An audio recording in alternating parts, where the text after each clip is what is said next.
Hello again, and welcome back for first Winchester. As you can see, post Shiloh, I just restored my men and switched out first Lorenzes and replaced the Tredegars with more 24 pounders. The Tredegars are still good, I'll use them later, but I just wanted the 24 pounders for this battle. And my sniper unit, I switched out the Whitworths for the Whitworth Scoped, which I got through reputation by. And I swapped out the swapped in the Major General so that I was able to get the second reconnaissance perk for the extra stealth bonus.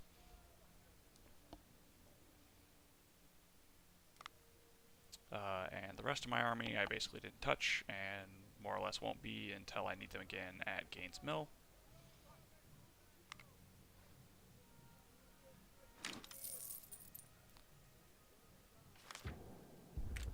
So, post Shiloh, we got the recruits, which is pretty much the best reinforcement option we can hope for. I'll talk about this in more detail at a later point, probably around Antietam maybe. But as far those reinforcement reports are random, but the um, recruits get the lowest training and army values as far as I can tell. The army size of about 44 to 49. The minimum is about 47, so it's best we can hope for. So there's a couple ways to fight this battle.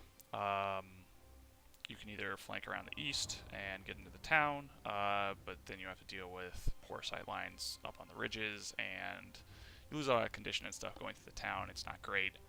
It's how I used to play it. I'm going to be trying something a little different this time. The other option is you come around the right flank and sort of set up around the trees and push the enemy out of the trees, and then set up and fight from there. I don't really care for this just because you sort of get stuck fighting in the open a lot while they're in heavy cover, which is sort of the opposite of how I want to fight battles. So what I discovered while sort of poking around for a better option is that the AI is extremely aggressive, and if I set up in a defensive line around those trees and then send skirmishers out, I can get the AI to attack me. And since the timer doesn't matter at all in this battle, we can just sit there and do that as long as we like. So yeah, I'm going to be setting up in that tree line, and then hoping I can get them to charge me, and then see how that goes. Also, this is the recording on top of gameplay this time. I mistakenly had my mic off when I did it the first time, so extra bonus commentary. So there's a AI unit that spawns in that little copse of trees there, so I move my initial deployment so everything can, well, almost everything can shoot those skirmishers on immediately when they spawn. Might as well do damage to them for free while you can.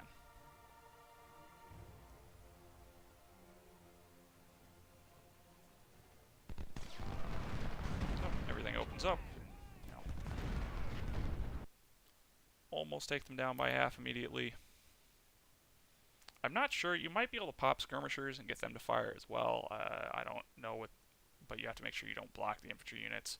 I guess I'm not sure if that would be worthwhile. I don't think you actually do more damage. So there's a cavalry unit in the southwest that spawns that I'm going to have to deal with, so I'll send a skirmish unit over there. And I'm sending some other skirmish units up in the northeast where the other Union cavalry unit spawns. Basically, it spawns, sees your units, and tries to turn around and run away, and then hits the board edge and doesn't move. So you can choose not to use this exploit if you want, but since I end up just basically chasing down cavalry and pinning them in quarters anyways, what's the difference if I do it now or later?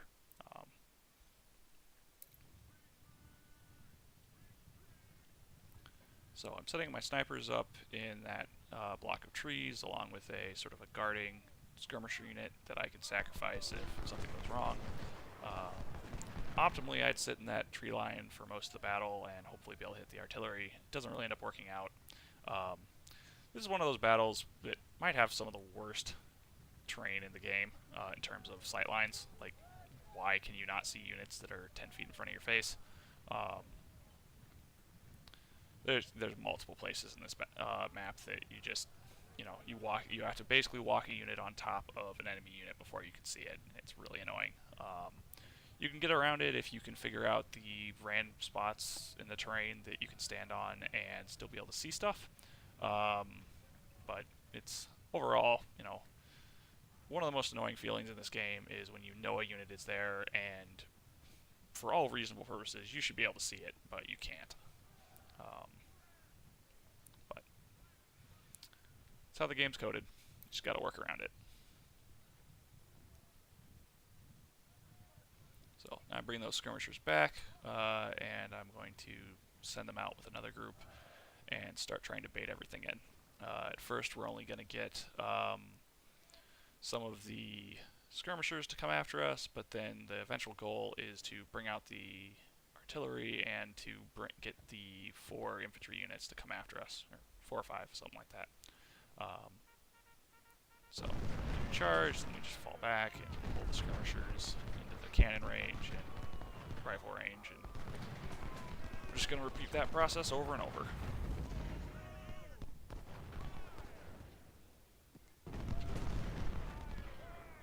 Thankfully, I think the skirmishers are armed with pretty poor. I think they're armed with carbines or something, so they take a lot of damage getting close enough to hit things.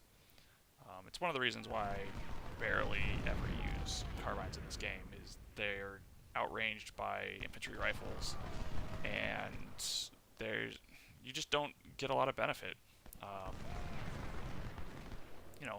If you mount them, they can be useful. You put them on flanks, they can be useful, but in most cases, if I'm going to have a skirmisher unit on the field, I'm going to use snipers, just better at that job.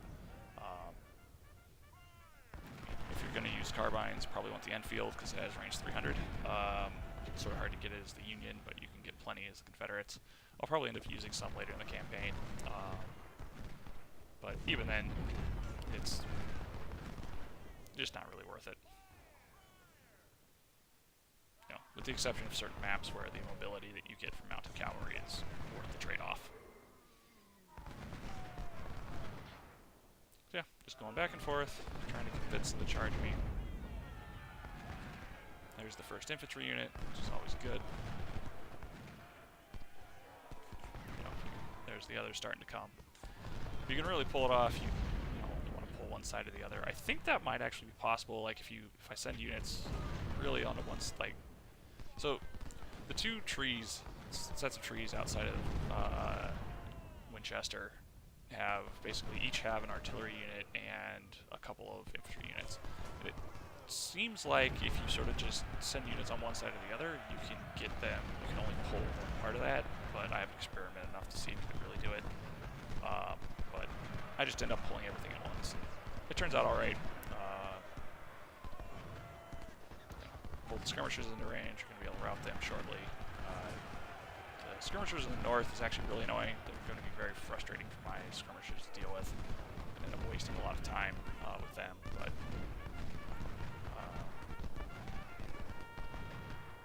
yeah, just adjusting units to try and get multiple hitting one enemy unit at a time, and get the fire that I take onto the units that I want to take it. Mostly not the 2 stars. There's that cavalry unit that's coming in. He's not going to end up doing a whole lot, but let's deal with him. And we're able to fall back and break both the charges. It's always very useful. Still dealing with that skirmisher unit up north. Eventually we'll trap him in the corner. So one of the things you can do relating to charges, basically, when the AI charges, or prior to the AI charging, it makes a calculation on force strength and its strength, and a bunch of different variables on determining if it's a good idea to charge or not. And when it charges, basically there's some sort of loop that's going on that causes it to recheck those conditions. And if you fall back, then that tends to make it reevaluate the situation, and if you have other units nearby, it will frequently decide, oh, I shouldn't charge. So then it stops short wherever you want it, but optimally right in rifle range or artillery range where you can shoot them. This is where you can get even more extreme, where if you pop skirmishers and then reattach them, you could basically never get charged in the game ever if you made a whole lot of use of that sort of stuff. I don't use that anymore. It was fun to play around with a little bit, but it kind of just breaks the game. And you have enough advantages over the AI. You don't need to use that one. I do still use the fallback one. It feels a little more less exploity. It has a much lower success rate, though you can still pull it off if your lines are good. Got the skirmishers trapped in the northwest. So we have another unit over there. We can get the snipers back into position. Though Gordon and Collis are going to spend most of the time in that little set of trees that we prefer to have our skirmishers in, where we can hit the artillery.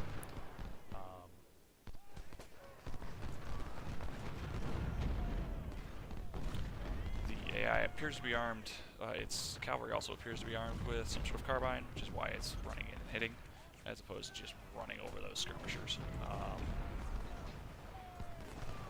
It tends to do a little bit better with melee cavalry, in my opinion, just because it, will actually try and melee units that it should be meleeing.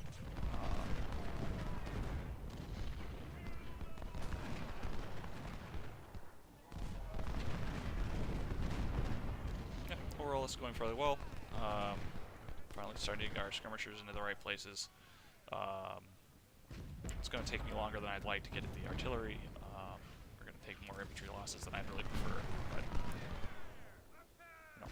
overall, going fine. We've frequently got their infantry in places where multiple of our units can hit them, and they can only hit one of ours.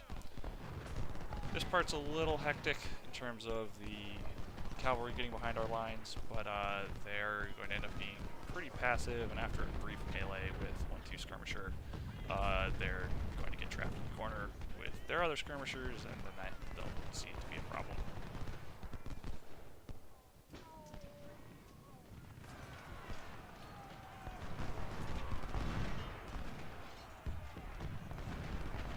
I think this was the case where I think they wanted to try and move through my unit as opposed to actually melee it, or maybe it was just a pixel bug in terms of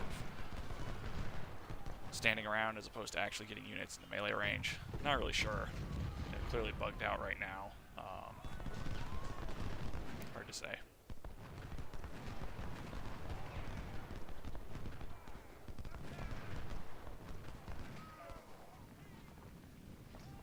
Do a little maneuvering to end up getting lucky, and they end up going west as opposed to east. I think they started moving east, and then they saw all the units to the southeast, and were like, I shouldn't be there.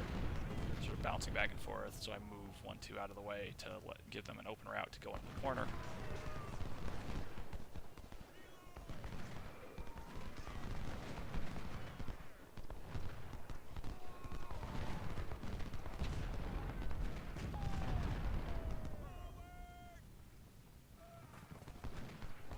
Really prefer to be able to get my snipers down a little further, but nothing I can do about it.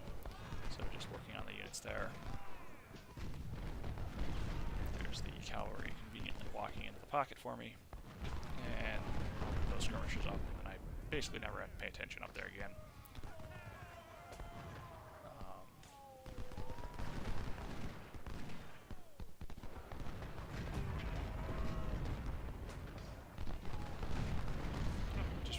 Artillery on whatever unit I need to. Gordon is firing sporadically, so no need to fire my artillery at it. I'd actually rather prefer he stays there rather than routing like he just did, because when he's firing a few shots a second, then I don't have to worry about it. But he'll be back. So just checking the alignment up here.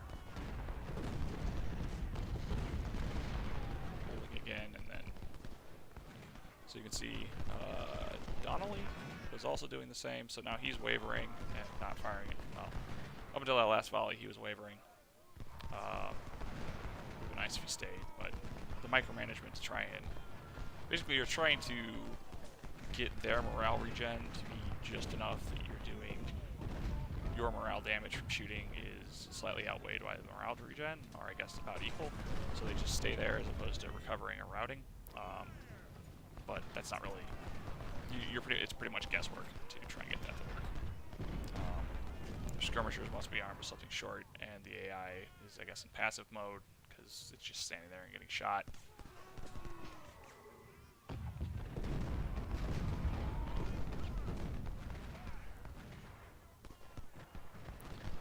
I guess something to mention. So a lot of times you see artillery shells sort of going all over the place, and like sometimes you can see like, even if the intended target is one place, you can see them entirely missing. There's no actual missing in this game. Accuracy is just a damage multiplier stat. Attacks always, once an attack gets queued in, it always hits, even if your unit gets hidden again, you will always get hit. It is possible for attacks to do 0 damage though, so if you're in extreme range and in cover and a skirmisher or something like that, when you get hit by some sporadic rifle fire or something, you won't actually see your HP go down, but the attacks are always landing. So this is another great spot where Gordon is doing no damage to me, and I'm just able to blast away.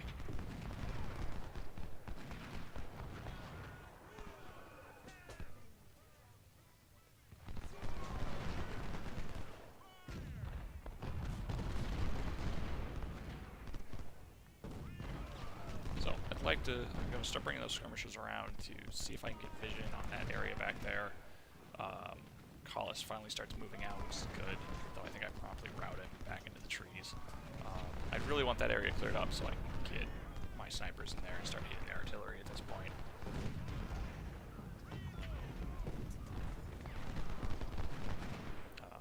Again, we're taking more losses than I'd really like on the infantry, but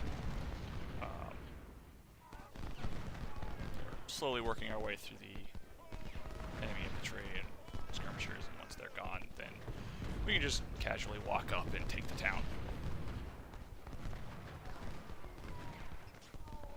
So I'm pushing my skirmishers forward to keep Collis routing away from there so they don't, so I can have that area accessible again.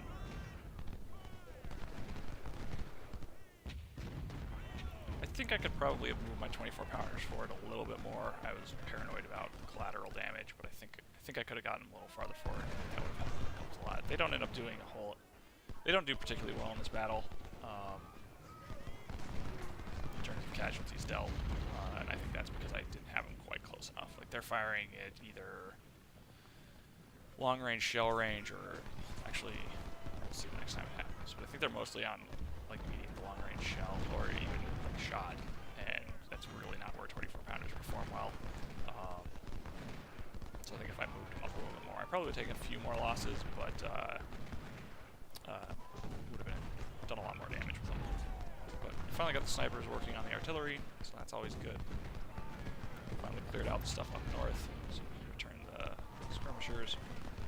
I kind of forget about them at that point. I probably should have reattached them and detached them and started using them again. So one of the other issues with snipers is that they frequently get blocked by supplies and by generals. The generals are fine targets, but supplies you basically shoot usually. Usually you prefer to capture them. But like that artillery unit is currently blocked by the supply wagon. I can't hit it for whatever reason. Thankfully, one of the improvements in the mod is that what used to happen in the base game is that sniper unit would have been blocked, and then it would have tried to walk forward and clear the block. So it would have tried to walk through the supply wagon into melee range of the artillery so it could shoot the artillery. I think this is pretty much the reason that several people stopped using snipers entirely, because they were so frustrating to use, because you'd give them a target and then you'd look away for 5 seconds and they look back and they're busy charging an infantry unit. So the mod has changed it so that anytime that condition comes up, the snipers will try and retarget. So I found that makes snipers far more convenient to use, mostly far less frustrating and micro-intensive. You still got to pay a lot of attention to them. It's still real easy to lose them, but no more suicide charges at least.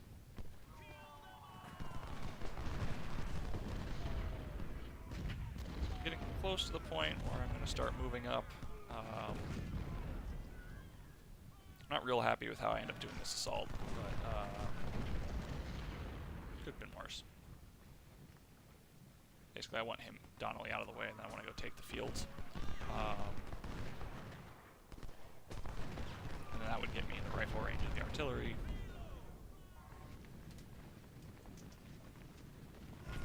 But we've got another infantry unit charging,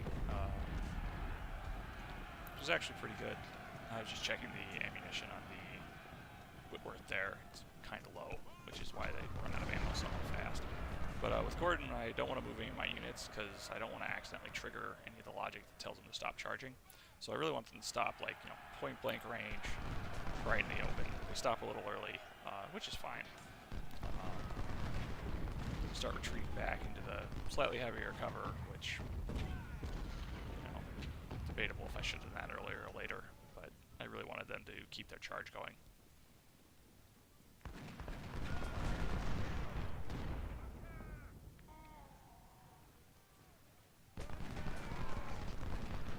But at this point, the battle is basically won. It's just clean up. Like, their units are depleted enough. You know, even though mine are low strength, like, the AI has gone into passive mode and is just kind of sitting around, so I started to try and bring that skirmisher unit over to see if I could get better vision, and the AI decided to charge me. The AI will, if it has vision on something, it will absolutely try and charge across the entire map at you in certain cases. It's one of the things we've basically fixed in the rebalance mod that I haven't decided if I wanted to bring over into this mod. But basically in that mod we reduced the charge range to about 600, so, you know, double rifle range in the base game, and that really reduces a lot of the problems with the AI just charging for no reason and wasting a lot of condition. It's just one of those things that the player can use pretty heavily if they really go for it.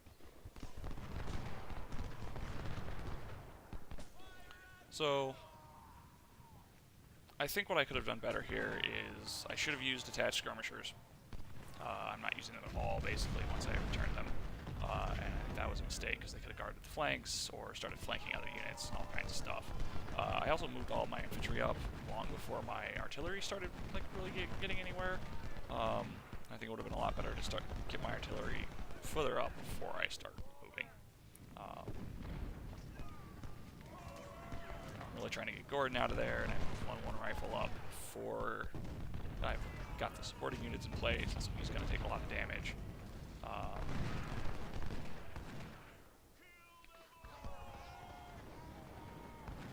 Yeah, just this part goes alright, but I think it could have been done better. I think I could have saved myself at least 500 casualties or so if I played this part a little better. If I'd gotten a little luckier in terms of unit placement, you know, killing more of the artillery earlier could have helped a little bit. Otherwise, you know, there's not a whole lot more I could have done.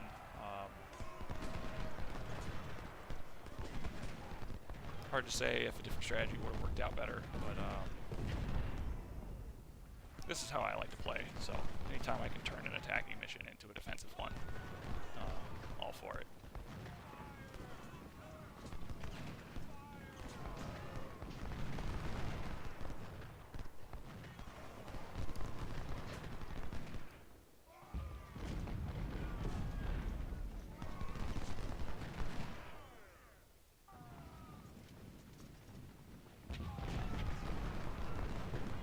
So now we're just waiting for the infantry units to rout so we can get after the artillery again.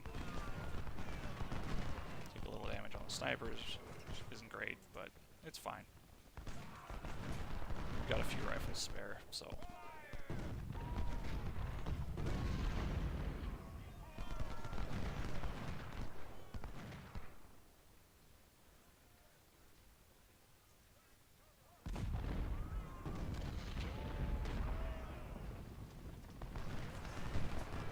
I could try and sprint 2-2 rifle forward, but I really don't.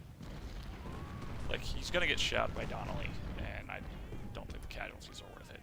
So I'm waiting. I'm gonna set up in a little different position so I can hit Donnelly, and then after that I'll go after the artillery.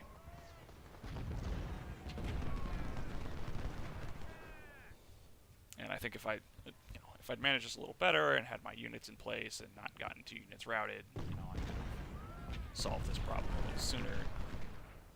just all little optimizations that you can really, if you really want to min-max your casualties, there's a lot of little stuff you can always do better to improve it a little bit.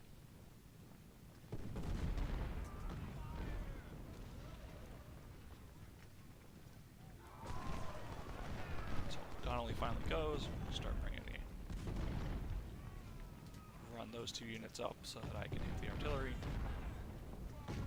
I waited until Atwell had fired, so I didn't take canister to the face.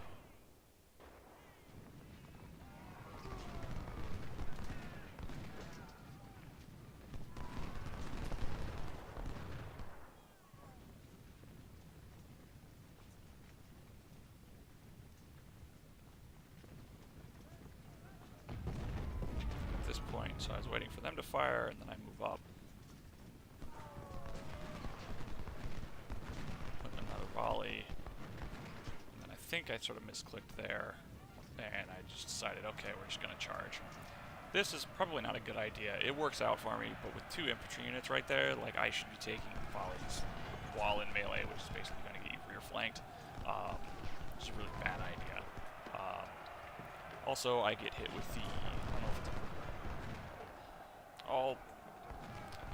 I get hit with the thing where all of your sprites try and latch onto a single artillery unit, and so all of my units compress into one little bit, and that's why I basically barely end up in melee with Hampton. I think, like, if Gordon and Donnelly had decided to shoot me as opposed to blindly walking forward, I probably would have been at least 200 casualties right there. So this worked out, but in retrospect was a bad process. But the AI is beaten down to the point that they're basically just walking forward and barely firing at anything. That artillery glitch is something that you really want to watch out for with cavalry, because a lot of times your cavalry gets stuck and they won't really be doing a lot of damage when they're only on 1 unit, because I think, I don't entirely know how this works, but there's code in the game that says you can only have like 25 men. I think I may have these numbers wrong, but there's a limit to the number of men that can attack a single artillery unit. So I think when the entire unit drops onto 1 guy, you're actually doing less damage than you would otherwise. And more importantly, it means that you can't disengage. Like, a lot of times, you'd run the cavalry in, get the pistol shots off, and then you'd want to do a little melee damage, and then get out before something else turns around and shoots you. But if you get stuck in that glitch where all of your units are on a single unit, it won't let you disengage. You can try fallback, you can try hold position, you can try clicking away. Nothing usually works. You're just stuck there until either the game figures itself out, or until that artillery unit dies. So I'm sending my general down because I know there's a supply wagon over there, and I'm just going to capture with him. Generals, I don't think generals actually have condition. I may be wrong about that. I think that condition stat sort of shows your overall army condition, but I don't take that as true. I might be wrong on that. Either way, generals move pretty quick, and as long as there's nothing shooting them, you can usually get supply wagons with them pretty easily. So at this point, let's just wrap up. I send 1 infantry unit down into the city to get the flag, just because I don't remember exactly when the timer expires, and I don't want to accidentally lose the battle just because I'm busy killing everything. I briefly think about sending some more units, and then I decide against it and just set up in the tree line for the rest of these guys to come over.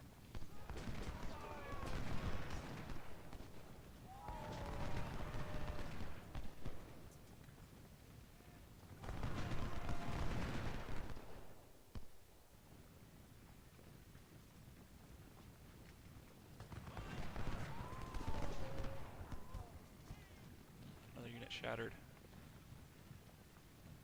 So you can find the exact numbers in the mechanics post that I made on the Game Labs forums, but basically shattering happens when a certain percentage of a unit is reduced to a certain percentage strength from its starting point.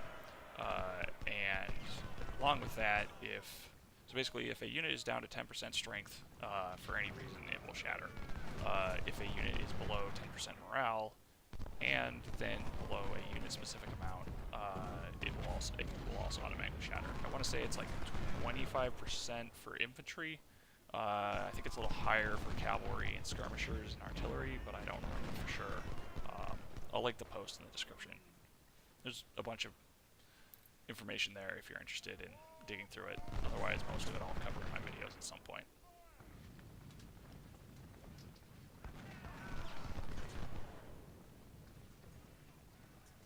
So I also know there's another supply wagon somewhere up in the corner, so I'm sending some skirmish around to go find it.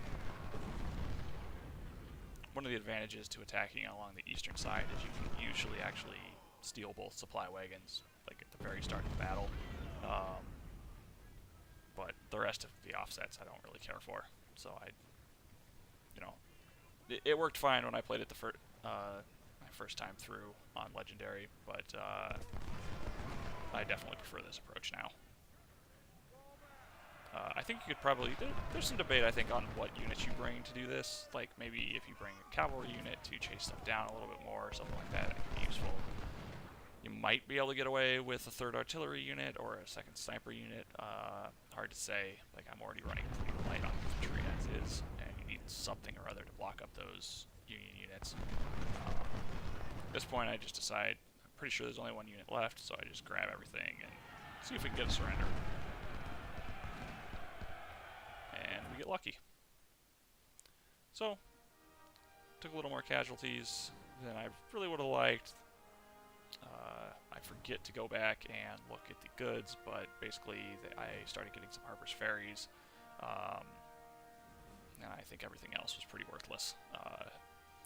1-3 rifle took way more than I would normally like, but 2,500 casualties overall with 2 points of medicine, you know, it's fine. We have more than enough to replace it.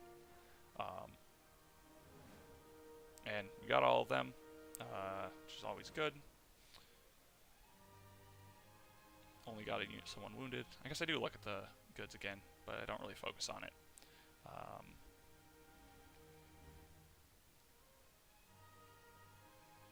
Yeah, the 24 pounders did less than they could have. I think I had them too far back. Everyone else did pretty well, and I was real happy about the sniper kill ratio.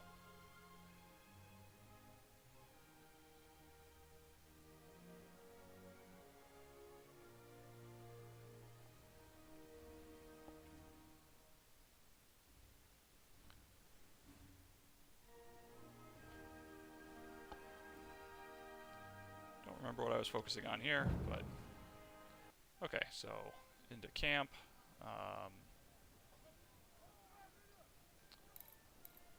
You know, pretty good shape. Got the second star on the 24 pounders, which is good. Got the second star on the infantry, though I'm probably not going to keep it. We'll see.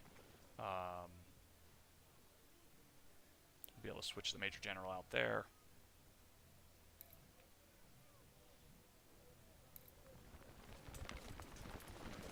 I forgot to talk about at the beginning of the video, but I put the 2 points of medicine. I'll be putting all my points into medicine except until I think post Malvern Hill, because the next break point I want to hit is 9 AO for a second bull run.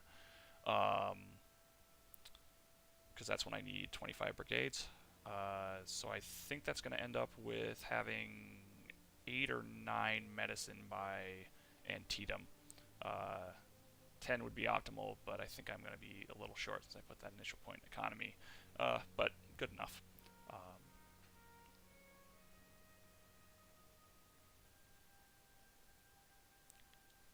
So overall, we're definitely on track. I think after this, we're going to take a quick look. Okay, so we got recruits again, which is great.